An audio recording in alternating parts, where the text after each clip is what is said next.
Current electricity में हम आज स्टार्ट करने वाले हैं अपना न्यू टॉपिक जो है आपका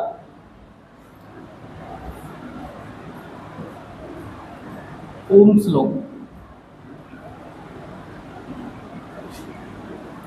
क्या होता है ओम्स लॉ, इसको समझते हैं एक एक्सपेरिमेंट से, जो आपके सिलेबस में ऑलरेडी एक एक्सपेरिमेंट है। ठीक है, जब आप लैब में जाएंगे तो इसको परफॉर्म करेंगे ओम्स लॉ को, बट थोड़ा सा एक आइडिया लेते हैं कि यहाँ पर एक्चुअल में कैसा, मतलब थ्योरेटिकल कैसे एक्सपेरिमेंट परफॉर्म होगा लैब में। ठीक है, तो यहाँ पर एक सेटअप हम क्रिएट करते हैं ओम्स लॉ का। क्या सेटअप है, लेट सपोज यहाँ पर एक हमने कंडक्टर कंसीडर कर लिया,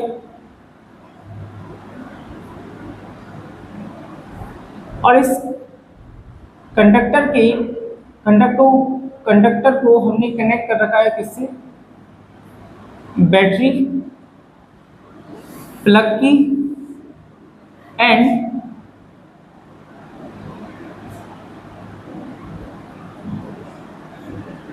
किसके साथ, ये क्या है हमारा रियोस्टेट, जिसको हम बोलते हैं वेरिएबल रेजिस्टेंस। ये हमारे पास स्विच और बीकन से प्लग की, और इसको हमने कनेक्ट कर रखा है किससे, बैटरी से, जिसका वोल्टेज कितना है, लेट से डी। क्लियर। अब इस पूरे सेटअप में करंट को मेजर करने के लिए हम एक डिवाइस यूज करते हैं। कौन सी डिवाइस यूज करेंगे करंट को मेजर करने के लिए, आमीटर। ठीक है, और आमीटर कैसे कनेक्टेड होता है सर्किट में, सीरीज में। तो यहाँ पर हमने एक आमीटर लिया और आमीटर को कनेक्ट कर दिया सीरीज में।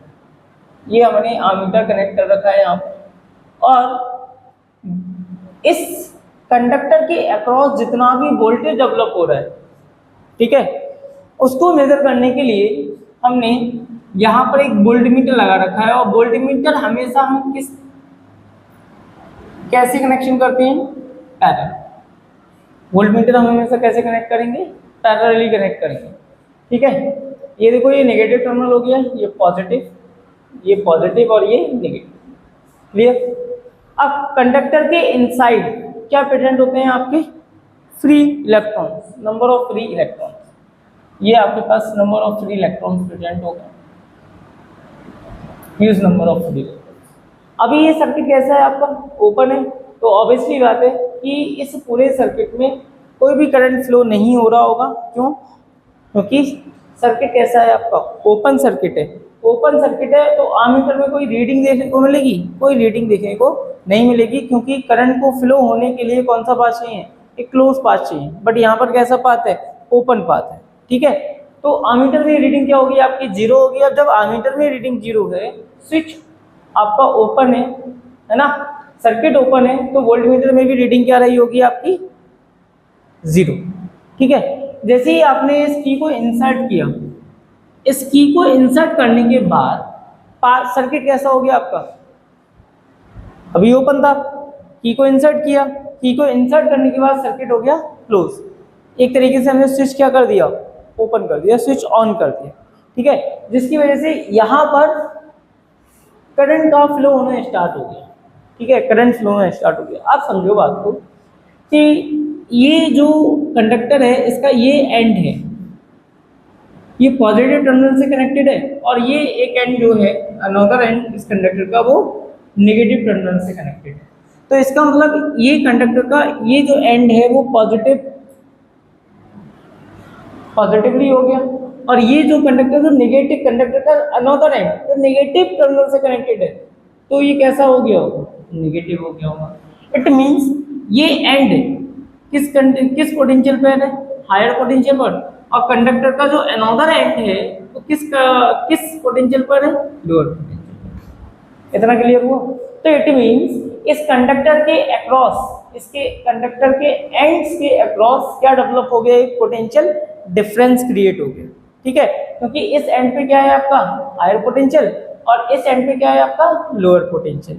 क्लियर। और हायर एंड लोअर पोटेंशियल की वजह से इस दोनों एंड के बिटवीन एक क्या डेवलप हो गया, एक पोटेंशियल डिफरेंस डेवलप हो गया, जिसकी वजह से अब ये जो इलेक्ट्रॉन्स है कंडक्टर के अंदर, वो क्या करना स्टार्ट कर देंगे, मूव करना स्टार्ट कर देंगे, है ना, उन्होंने मूव करना स्टार्ट कर दिया। और जब चार्ज मूव करना स्टार्ट करता है तो क्या प्रोड्यूस होती है आपकी, इलेक्ट्रिक करंट।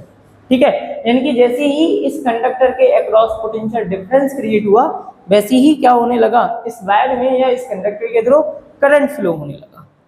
क्लियर हो गया इतना? ठीक है, तो इस को स्टडी करने के लिए ओम्स ने क्या किया, एक प्लॉट ग्राफ किया। प्लॉट कैसे ग्राफ ड्रॉ किया, by measuring the reading of ammeter and voltmeter. देखो यहाँ पे लिखा अमीटर रीडिंग मतलब आई इन एम्पियर, और यहाँ पे लिखा वोल्टमीटर रीडिंग इन वोल्ट। ठीक है, स्टार्टिंग में जो स्विच कैसा था आपका, ओपन स्विच है, तो करंट की वैल्यू, अमीटर की रीडिंग 0 और वोल्टेज की रीडिंग 0, क्योंकि सर्किट कैसा है आपका, ओपन है, तो कोई भी ना तो पोटेंशियल डिफरेंस क्रिएट हुआ होगा। जब पोटेंशियल डिफरेंस क्रिएट नहीं हुआ है तो क्या करंट फ्लो होगा सर्किट में, करंट भी फ्लो नहीं होगा। इट मींस यहाँ पर करंट की वैल्यू भी 0 मेजर हो रही होगी एंड वोल्टमीटर भी रीडिंग 0 ही शो कर रहा होगा। क्लियर हुआ? ठीक है, अब नेक्स्ट जैसे ही आपने सर्किट को क्लोज किया, सर्किट को जैसे ही क्लोज किया, कंडक्टर के अक्रॉस पोटेंशियल डिफरेंस क्रिएट हुआ। पोटेंशियल डिफरेंस क्रिएट होने से जो कंडक्टर के इनसाइड चार्जेस हैं उन्होंने फ्लो करना स्टार्ट किया, और जब फ्लो करना स्टार्ट किया तो क्या फ्लो होना स्टार्ट हो गया, इस कंडक्टर या इस सर्किट में करंट फ्लो होना स्टार्ट हो गया। इट मींस यहाँ पर आपको अमीटर की भी कुछ रीडिंग देखने को मिलेगी और यहाँ पर वोल्टमीटर की भी कुछ रीडिंग आपको देखने को मिलेगी। ठीक है, तो यहाँ पर लेट सपोज मैं एज्यूम कर रहा हूँ, ठीक है, कि लेट सपोज जैसे ही आपने सर्किट को ओपन किया, सॉरी क्लोज किया, की को इंसर्ट किया, तब जो करंट की रीडिंग आपको मेजर हो रही है वो लेट सपोज 0.1, कितने वोल्ट पर, लेट से 0.5 वोल्ट पर। ठीक है, मतलब अमीटर रीडिंग हमने जो नोट किया वो कितना है, 0.1 एम्पियर है, और वोल्टमीटर रीडिंग हमने जो नोट किया वो कितना है, 0.5। इसका मतलब क्या है कि जैसे ही आपने की को इंसर्ट किया तब इसमें करंट फ्लो होना स्टार्ट हुआ, और इस सर्किट में कितना करंट फ्लो हो रहा है, 0.1 एम्पियर, और इस कंडक्टर के अक्रॉस जो वोल्टेज डेवलप हुआ है, पोटेंशियल डिफरेंस क्रिएट हुआ है, वो कितना है, 0.5। ठीक है, अब यहाँ पर एक ये है rheostat,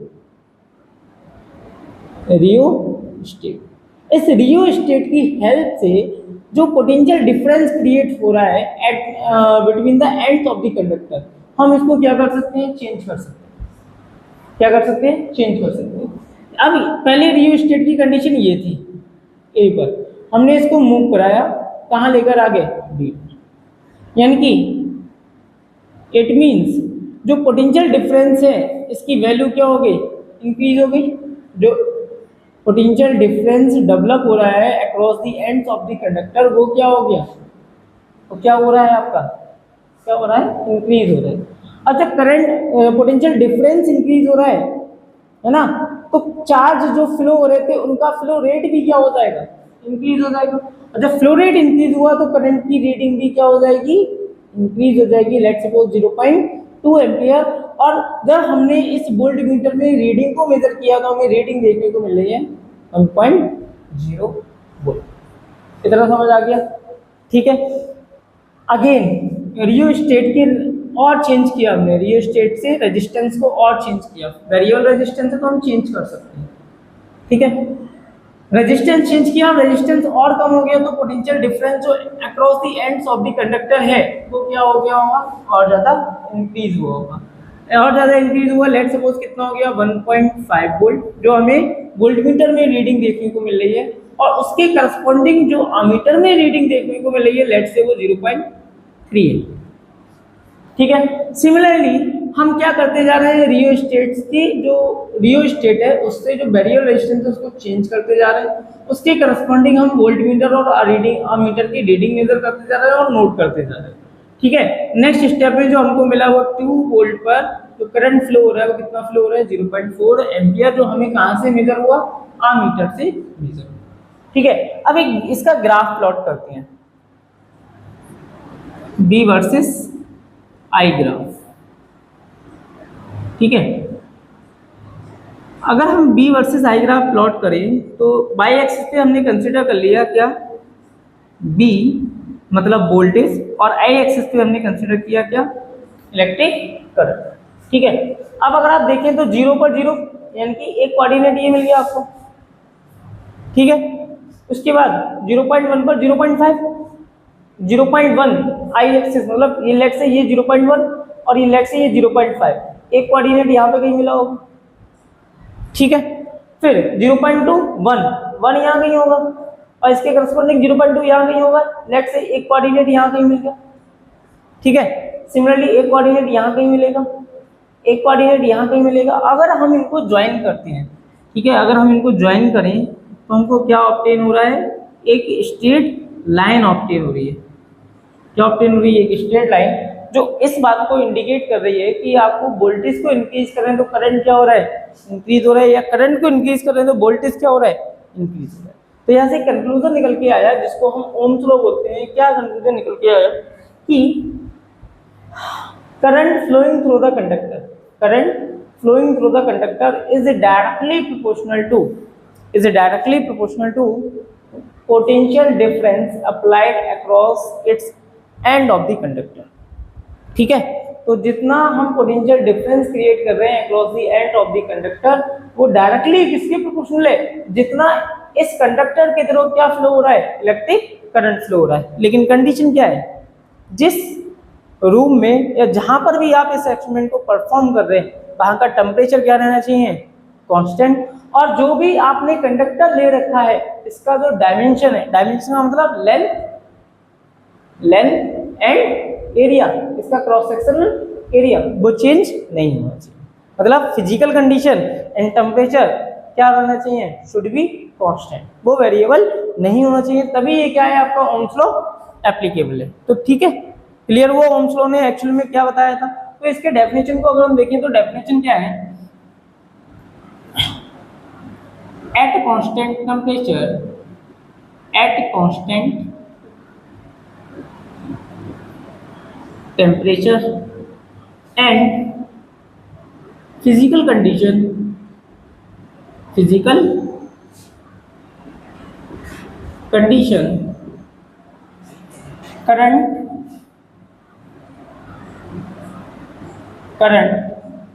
flowing through the conductor, flowing through the conductor is directly proportional to directly proportional to the applied voltage across its ends, across its ends, ठीक है।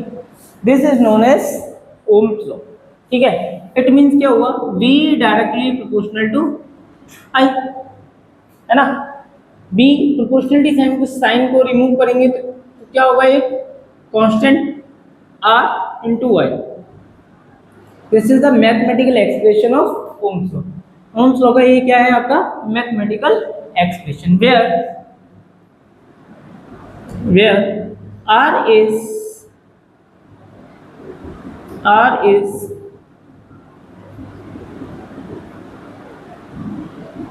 proportionality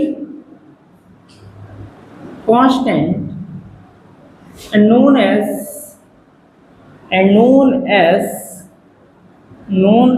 क्या बोलेंगे इसको, रेजिस्टेंस, known as रेजिस्टेंस, ठीक है। अब यहाँ पे अगर आप ऑब्जर्व करें तो एज द करंट इंक्रीजेस, जैसे जैसे जो जिस वायर में आपका करंट फ्लो हो रहा है, ठीक है, वैसे वैसे आपका जो वोल्टेज है वो भी क्या हो रहा है, इंक्रीज हो रहा है, देखो, है ना। लेकिन अगर मैं इसकी ग्राफ को बात करूं, ग्राफ कैसा है आपका, स्ट्रेट लाइन है, तो क्या इस कंडक्टर का रेजिस्टेंस चेंज हो रहा है ऑन इंक्रीजिंग द करंट और डिक्रीजिंग द वोल्टेज, ठीक है। तो रेजिस्टेंस चेंज नहीं होता है, रेजिस्टेंस चेंज नहीं होता है। भाई देखो ना, वोल्टेज आप करंट इंक्रीज कर रहे हैं तो उसके साथ साथ में क्या इंक्रीज हो रहा है, वोल्टेज भी इंक्रीज हो रहा है। करंट आप इंक्रीज कर रहे हैं तो वोल्टेज भी इंक्रीज हो रहा है। और यहाँ पर लेट सपोज एंगल थीटा है, अभी मैं आगे एक्सप्लेन करूंगा ये थीटा क्या है। यहाँ पर एंगल लेट से कितना है थीटा, तो यहाँ पर भी एंगल कितना होगा थीटा, यहाँ पर भी एंगल कितना होगा थीटा। क्यों? क्योंकि ये सारी लाइंस कैसी हैं पैरेलल, है ना। तो ये स्लोप स्ट्रेट लाइन है, ये स्लोप स्ट्रेट लाइन है, इट मींस हर एक पॉइंट पे एंगल कितना फॉर्म हो रहा होगा थीटा फॉर्म हो रहा होगा। इट मींस जो आपका रेजिस्टेंस है किसी भी कंडक्टर का वो वोल्टेज और करंट पे डिपेंड नहीं करता। बात समझ में आ रही है ना। जो रेजिस्टेंस है कंडक्टर का वो वोल्टेज और करंट पर डिपेंड नहीं करता है। क्यों? क्योंकि ये कांस्टेंट है भाई, ठीक है। ये कांस्टेंट है, किसका कांस्टेंट है मटेरियल का, जिस मटेरियल का कंडक्टर आपका बना हुआ है वो क्या है, ये उसका रेजिस्टेंस है। और रेजिस्टेंस क्या रहेगा किसी भी कंडक्टर का कांस्टेंट रहेगा, ठीक है। क्यों कांस्टेंट रहेगा, मतलब कांस्टेंट नहीं, मतलब it means it is independent of voltage and current, ठीक है। ये वोल्टेज और करंट पे डिपेंड नहीं करेगा। अभी इसकी ग्राफ की जब बात करेंगे तो और क्लियर होगा, ठीक है। तो नेक्स्ट पॉइंट नोट कर लेते हैं, resistance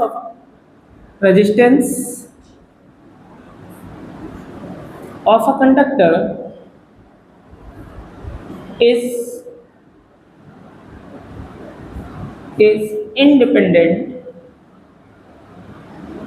independent of voltage and current, voltage and current, clear. Note करो, उसके बाद हम बी वर्सेस आई ग्राफ को स्टडी करते हैं।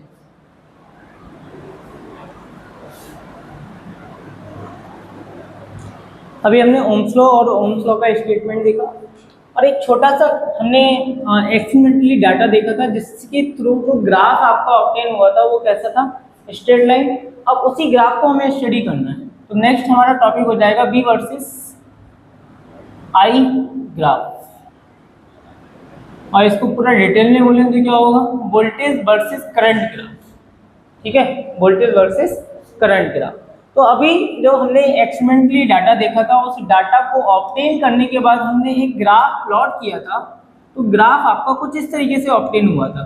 प्लॉट करने के बाद हमें जो ग्राफ ऑब्टेन हुआ है, ठीक है, ये कुछ इस तरीके से ऑब्टेन हुआ है आपका।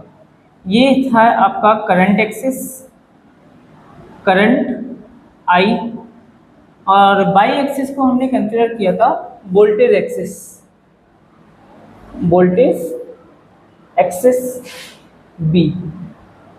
और कोऑर्डिनेट हमें जो भी मिले थे बी एंड आई के, उसके थ्रू हमने जब ग्राफ प्लॉट किया था तो आपको ग्राफ कुछ इस तरीके से मिला, ठीक है। कैसा ग्राफ है ये, स्ट्रेट लाइन, ठीक है। तो फर्स्ट पॉइंट तो यही हो गया,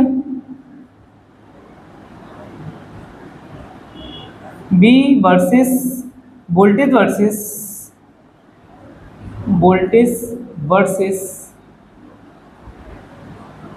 current,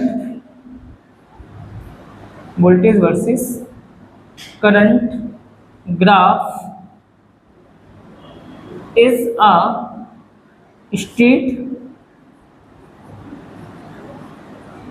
straight line.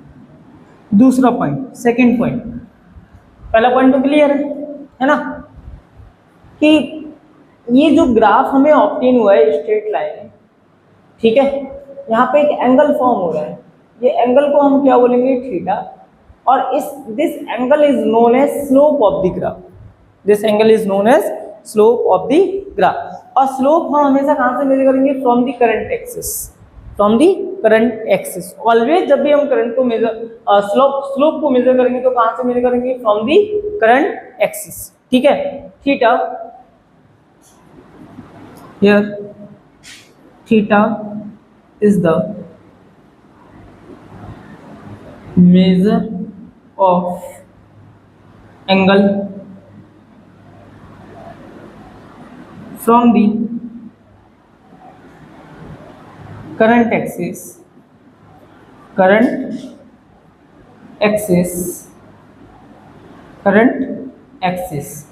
known as slope of the graph,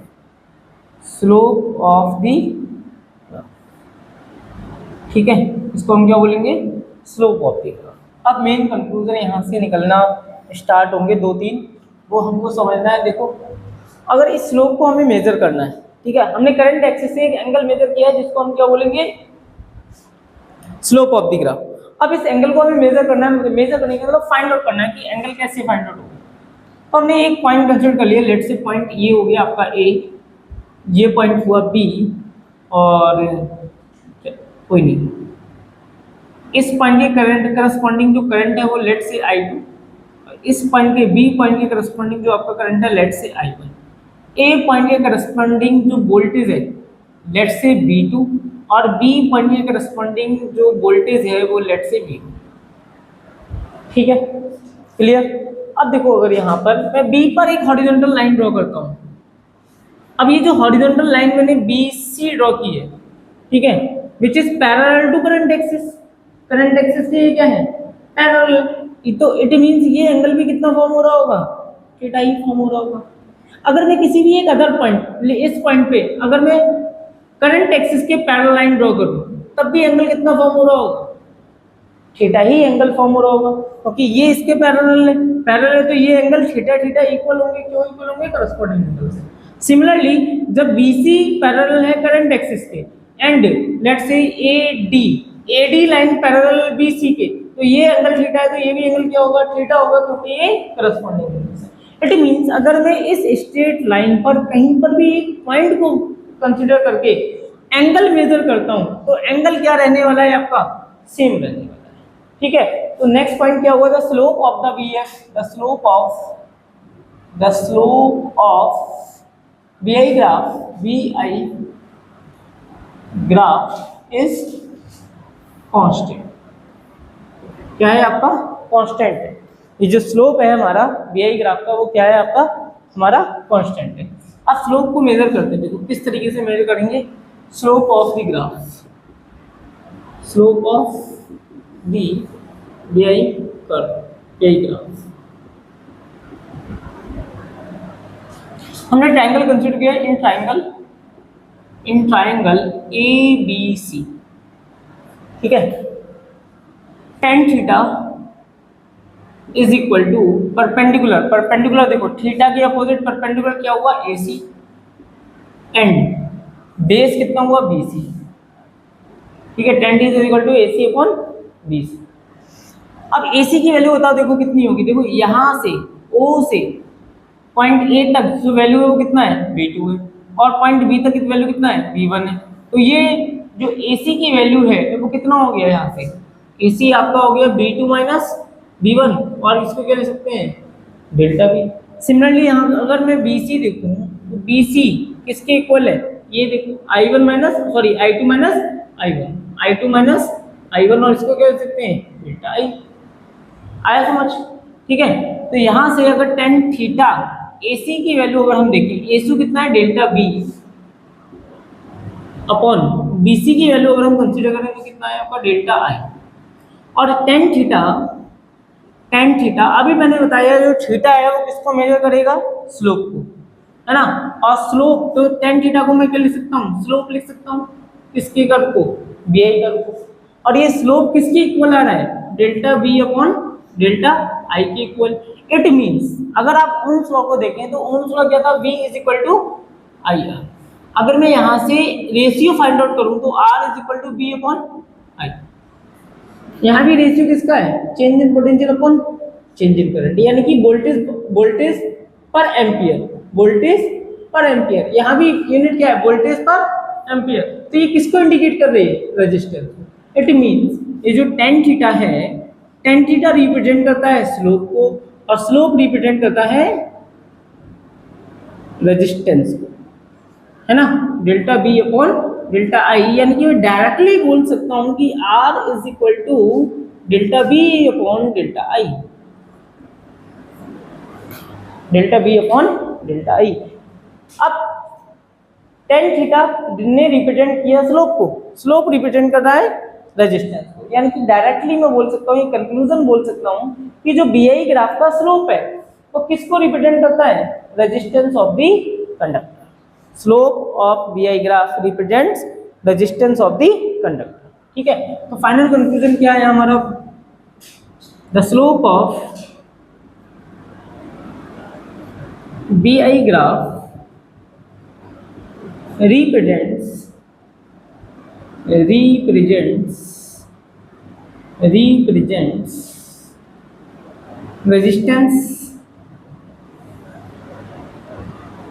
of the conductor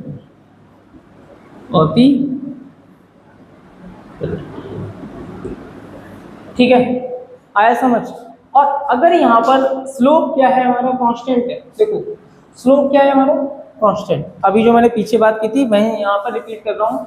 जो BI ग्राफ है इसका स्लोप क्या है आपका, कांस्टेंट। हर एक पॉइंट पे एंगल कितना मेजर हो रहा है, थीटा। तो जब स्लोप कांस्टेंट है और स्लोप किसको रिप्रेजेंट करता है, रेजिस्टेंस को, तो इट मींस रेजिस्टेंस ही क्या होगा, कांस्टेंट होगा। वही चीज मैंने पीछे बताया था, ठीक है। तो the resistance of a conductor is independent of voltage and current. वही चीज यहाँ पर प्रूफ होगी इस ग्राफ से कि स्लोप कांस्टेंट है तो रेजिस्टेंस भी कांस्टेंट होगा, और रेजिस्टेंस अगर कांस्टेंट है it mean it is independent of current end voltage. देखो करंट भी इंक्रीज हो रहा है, वोल्टेज भी इंक्रीज हो रहा है, लेकिन थीटा क्या है, सेम है। थीटा सेम होने का मतलब क्या है, रेजिस्टेंस सेम है। इट मींस वो करंट और वोल्टेज पे डिपेंड ही नहीं करता। आया समझ, ठीक है, नोट डाउन। इसके बाद हम स्टडी करेंगे कि ऐसे कौन से फैक्टर्स हैं जिन पर रेजिस्टेंस डिपेंड करता है।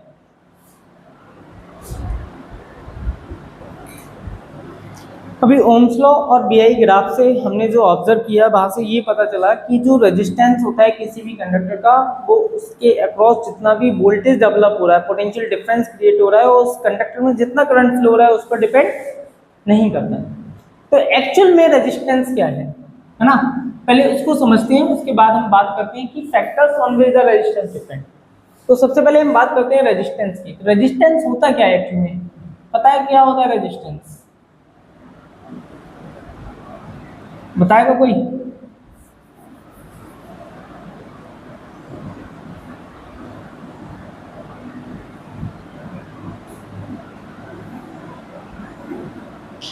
लेट्स सपोज ये आपका एक कंडक्टर है, ठीक है, और इस कंडक्टर में पोटेंशियल डिफरेंस क्रिएट है ऑलरेडी, ठीक है, पोटेंशियल डिफरेंस क्रिएट है। इट मींस ये लेट्स से हायर पोटेंशियल पे रहा होगा और ये आपका लोअर पोटेंशियल पे। तो कंडक्टर के इनसाइड क्या प्रेजेंट है, आपके इलेक्ट्रॉन्स प्रेजेंट है, मतलब फ्री इलेक्ट्रॉन्स प्रेजेंट है, और फ्री इलेक्ट्रॉन्स ही प्रेजेंट ही है इसमें। और क्या प्रेजेंट है, पॉजिटिव चार्जेस भी प्रेजेंट है, नेगेटिव चार्जेस भी प्रेजेंट है, एंड पॉजिटिव चार्जेस भी प्रेजेंट है। आप समझना बात, जैसे ही यहाँ पर इस कंडक्टर के अक्रॉस पोटेंशियल डिफरेंस क्रिएट होता है, पोटेंशियल डिफरेंस क्रिएट हुआ तो क्या होना स्टार्ट होगा, ये इलेक्ट्रॉन्स क्या करना स्टार्ट करेंगे, मूव करना स्टार्ट कर देंगे। और इलेक्ट्रॉन ने मूव करना स्टार्ट किया, इनके रास्ते में कौन आ रहा है, इनके रास्ते में आ रहा है पॉजिटिव। जैसे मान लीजिए ये आपके पास नेगेटिव चार्ज है, इसको पोटेंशियल मिला, पोटेंशियल डिफरेंस क्रिएट हुआ, और ये पोटेंशियल डिफरेंस को गेन कर पोटेंशियल डिफरेंस के कारण इसने मूव करना स्टार्ट किया। ये मूव कर रहा है, यहाँ कौन प्रेजेंट है, पॉजिटिव चार्ज। ये पॉजिटिव चार्ज से क्या हो गया, कोलाइड हो गया। ये पॉजिटिव चार्ज से क्या हुआ, कॉलिजन हो गया इसका। जैसे ही ये नेगेटिव यानी कि इलेक्ट्रॉन्स क्या करना है, मूव करना स्टार्ट करता है, इसके रास्ते में कौन आ जाता है, पॉजिटिव चार्ज। इनके बिटवीन क्या हुआ, कॉलिजन हुआ, और इस कॉलिजन की वजह से जो इसकी वेलोसिटी थी, जिस वेलोसिटी से ये मूव कर रहा था, उतनी वेलोसिटी क्या हो गई है, डिक्रीज हो गई। भाई किसी का अगर कॉलिजन होगा तो उसकी स्पीड क्या होगी, डिक्रीज हो जाएगी, है ना। अब इसकी स्पीड डिक्रीज हो रही है, इसका मतलब एक रेजिस्टेंस है, रेजिस्टेंस की प्रॉपर्टी है, क्योंकि इसके पास पॉजिटिव आयंस प्रेजेंट है, इसलिए क्या हो गई, इसकी प्रॉपर्टी हो गई। अब वो प्रॉपर्टी है जो क्या कर रही है, इसके इनसाइड जो चार्जेस हैं इनके फ्लो का क्या कर रही है, वो अपोज कर रही है। इनके फ्लो का क्या करती है, वो अपोज कर रही है। भाई चार्ज यहाँ से जा रहा है, ये यहाँ से कोलाइड हुआ, तो कोलाइड होने का मतलब क्या है, इसके स्पीड को कम कर रहा है ना, और स्पीड कम होने का मतलब क्या है कि ये इसके मोशन को क्या कर रहा है, अपोज कर रहा है, तभी तो स्पीड कम हो रही है ना। अगर स्पीड कम नहीं होगी तो इसका मतलब अपोज नहीं कर रहा है, सपोर्ट कर रहा है। अब स्पीड कम हो रही है यानी कि ये कॉलिजन हो रहा है, कॉलिजन की वजह से स्पीड कम हो रही है ना। इट मींस जो रेजिस्टेंस है ये क्या है, इस कंडक्टर की प्रॉपर्टी है जो क्या कर रही है, चार्जेस के फ्लो को अपोज कर रही है। बात समझ आ रही है। और अपोजिशन क्यों हो रहा है, क्योंकि इलेक्ट्रॉन्स और प्रोटॉन में क्या हो रहा है, कॉलिजन हो रहा है। याद रखना ये बात, रेजिस्टेंस का मतलब क्या हुआ, कॉलिजन, किसका, इलेक्ट्रॉन का एंड प्रोटॉन्स का। कंडक्टर के अंदर दोनों चीजें प्रेजेंट होती हैं, इलेक्ट्रॉन्स और प्रोटॉन। मूव कौन करता है? जैसे ही पोटेंशियल डिफरेंस क्रिएट हुआ, मूव कौन करेगा? इलेक्ट्रॉन मूव करेंगे। प्रोटॉन मूव जनरली नहीं करते हैं। क्यों? क्योंकि प्रोटॉन्स होते हैं वो लगभग 10,000 टाइम्स ग्रेटर हैवियर देन होते हैं इलेक्ट्रॉन से, ठीक है। तो इसलिए उनका मास ज्यादा होता है एज कम्पेयर टू इलेक्ट्रॉन। तो कौन मूव करेगा? इलेक्ट्रॉन मूव करते हैं, प्रोटॉन मूव नहीं करते हैं, वो एक जगह बैठे रहते हैं, ठीक है। मान लीजिए अब जैसे ही इलेक्ट्रॉन मूव करना स्टार्ट किया, उसके रास्ते में कौन आया? प्रोटॉन। इसने कोलाइड किया, स्पीड क्या हो गई? कम हो गई। स्पीड कम हो गई मतलब रजिस्ट कर रहा है। रजिस्ट कर रहा है, कौन रजिस्ट कर रहा है? कंडक्टर का अंदर जो प्रोटॉन है इसके मोशन को क्या कर रहा है? रजिस्ट करना है। और ये जो रजिस्ट करना ही है, इसी को हम क्या बोलते हैं? Resistance of the conductor. आया समझ? ठीक है। तो रेजिस्टेंस को डिफाइन करते हैं। Resistance it is the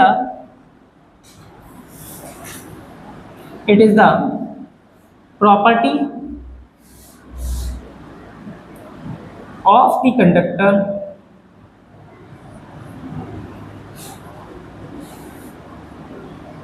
by virtue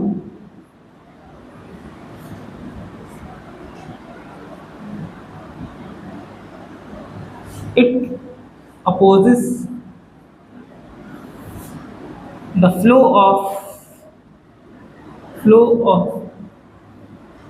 electron through it. This property is known as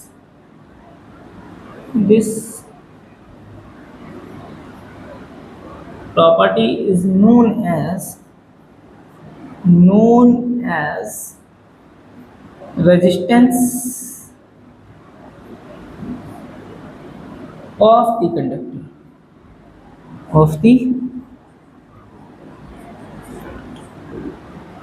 ठीक है। Resistance of the conductor, clear. अगर आप ओम्स लॉ से देखें तो ओम्स लॉ से अगर हम देखते हैं from Ohm's law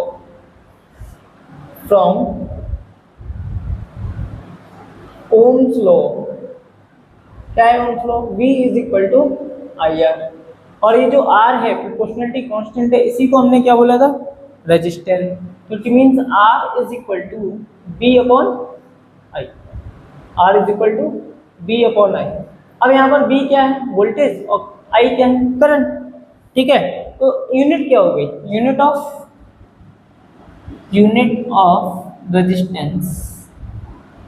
of resistance is volt पर एम्पियर इन शॉर्ट, वोल्ट पर, ठीक है। बट अगर मैं SI यूनिट की बात करें, अगर हम SI यूनिट की बात करें तो इसकी जो SI यूनिट होती है, SI unit of resistance is क्या होगी बताओ? ओम। सिंबल क्या होता है? ग्रीक लेटर्स, ये हो गया इसका सिंबल, ठीक है। नाउ यहाँ तक कहानी हमारी कंप्लीट होती है। चलिए नोट करते हैं, उसके बाद आगे बढ़ते हैं।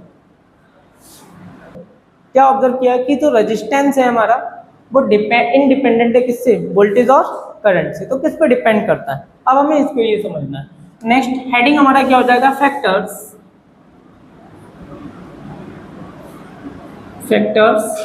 on which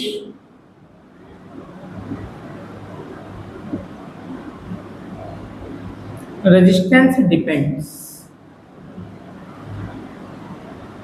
Factors on which resistance depends. ऐसे कौन कौन से फैक्टर्स हैं जिन पे हमारा रेजिस्टेंस क्या करता है? डिपेंड करता है। देखो समझते हैं इसको, उसके बाद नोट करते हैं। लेट सपोज ये हमारे पास एक कंडक्टर है जिसका क्रॉस सेक्शन एरिया लेट से A और लेंथ क्या है आपका? L, ठीक है। अब यहाँ से जो इलेक्ट्रॉन्स हैं वो फ्लो होने स्टार्ट होते हैं। लेट सपोज ये इलेक्ट्रॉन्स हैं, ये फ्लो होना स्टार्ट हो रहे हैं इस डायरेक्शन में, है ना। एज्यूम कर लेते हैं कि इलेक्ट्रॉन किस डायरेक्शन में जा रहे हैं? इस डायरेक्शन में जा रहे हैं। तो इन जो इलेक्ट्रॉन्स हैं इनको स्मॉल डिस्टेंस ट्रेवल करनी है, मतलब कितनी डिस्टेंस ट्रेवल करनी है, एल डिस्टेंस ट्रेवल करनी है, ठीक है। तो जो कॉलिजन होगा वो कितनी लेंथ तक होगा, लेट सपोज ये कंडक्टर है, एज्यूम कर लो ये कंडक्टर है, ये मार्कर की जो लेंथ है वो कंडक्टर है, यानी कि इलेक्ट्रॉन्स यहाँ से यहाँ तक ही जो ट्रेवल करना है, तो जो भी कॉलिजन होगा वो इसी लेंथ के बिटवीन होगा, इसके बाद कॉलिजन नहीं होगा, ठीक है। अब दूसरा एक कंडक्टर ले लेते हैं जिसकी लेंथ इतनी बड़ी, ये हमारे पास एक अनोदर कंडक्टर है। अब इलेक्ट्रॉन को कहाँ से ट्रेवल करना है, इस एंड से लेके इस एंड तक ट्रेवल करना है, ठीक है।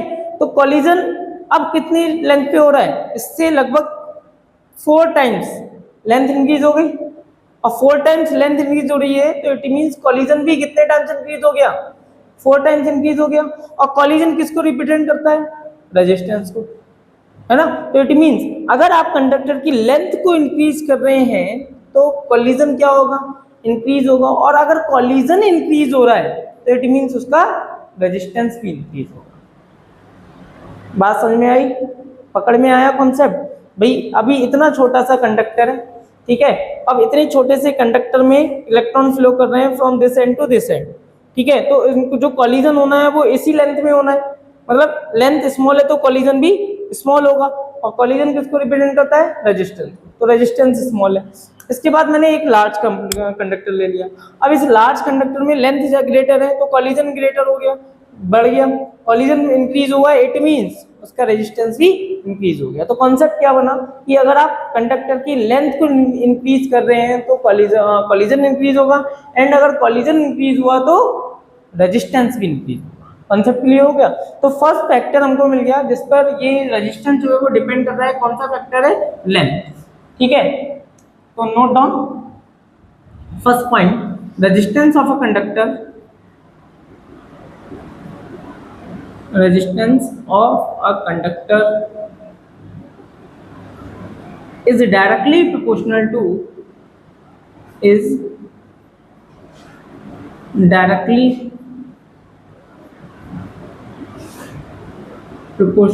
the length of the conductor, length directly proportional to its length। इसकी लेंथ पे क्या होता है, डायरेक्टली प्रोपोर्शनल होता है, it means R directly proportional to H, ठीक है, क्लियर। चलो आज यहीं तक रहने देते हैं क्योंकि टाइम भी ज़्यादा हो रहा है, ठीक है। इसके बाद कल से यहीं से स्टार्ट कर देते हैं।